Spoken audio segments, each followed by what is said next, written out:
Rick, it's wonderful to see you. Hey, Keith, I think we ought to just shut off the camera and go fishing. We can do that. Can we finish the podcast first? All right, let's do Yeah, that. okay, great, great. The title of this podcast is this what your life is reduced to? What made me think about this is I have a good friend who we don't talk very often, and but our hearts are still open to each other.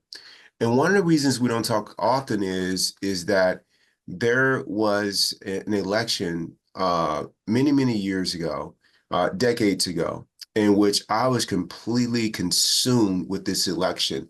And I found myself having a close heart to people that were voting a different way. And the candidate, I mean, this was decades ago, and the candidate that I voted for didn't get into office. And I remember being devastated. I thought life was over, it was done, the whole nine yards. And I didn't have a practice then, but thankfully, somehow I got conscious. I'm like, I can't live my life like this anymore. I mean, my life at that point, the path that I was on, and I didn't know it because it was such a slow creep, but I was consuming myself with news, mostly news that supported my view of the world. And at the same time, I was unconscious that it was having this other, it was encroaching upon all these uh healthy traits that support well-being. Like it was encroaching on that, and so much that like my capacity for being kind was gone. The ability to be open-minded was being, reduced. Me complaining and finding fault in others and in the world was growing. And it was just squeezing out like all the goodness and joy unless you absolutely positively agreed with me in how I saw the world. Well, Rick, there's a lot of people that don't agree with me, and how I see the world. There's a lot of people that see things differently. And my life was becoming reduced to that. And I look at other areas of my life too, that just the summer in Arizona, my Mm, my relationship with the summer was reduced to me doing nothing but complaining about it.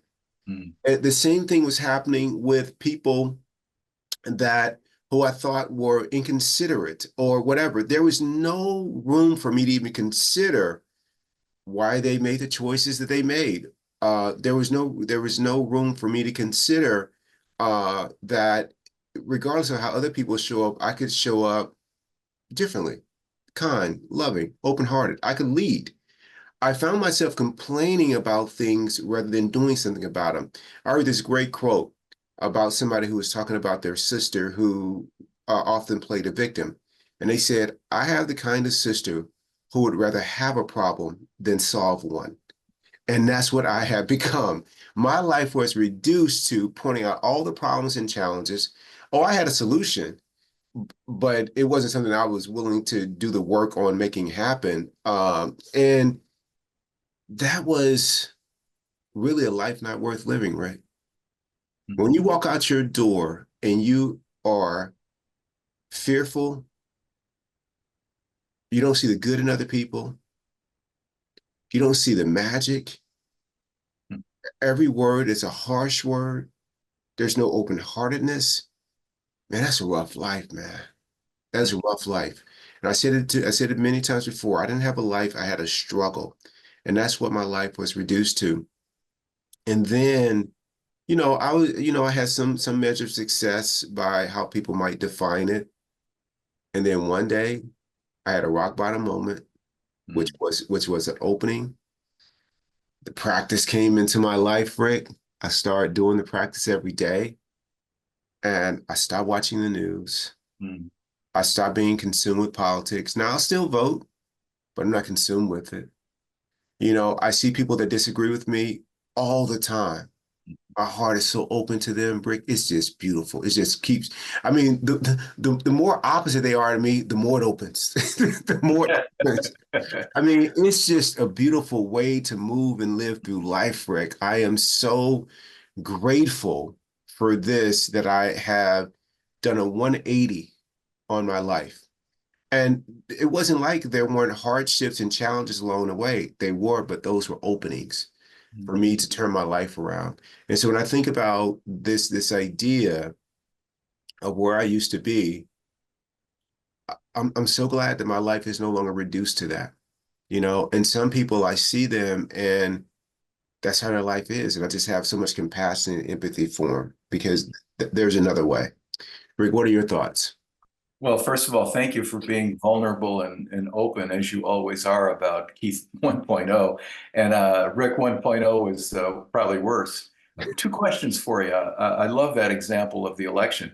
Two questions. First is, how do you think you got that way? What was in it? What was the payoff for you to want to make other people wrong or want to have a certain view of the election and your candidate that made you become so calcified, so hard in your views? And then secondly, how did you get out of it? You got out of it because there was a rock bottom point where you felt your life wasn't working any longer. But how did you actually take those steps to get into letting all of that go and starting a new life? So I'll take the first question first. Like, how did I get that way? I think it was just over time. And it was something completely unrelated. It was just being negative about the smallest things. Mhm. So negative about the weather in Arizona, negative about it raining when I think, I was hoping for a sunny day. It became going to a restaurant and I had a place or an area that I wanted to sit and they seated me somewhere else. It was just negative. It was like many little things that I was really negative about.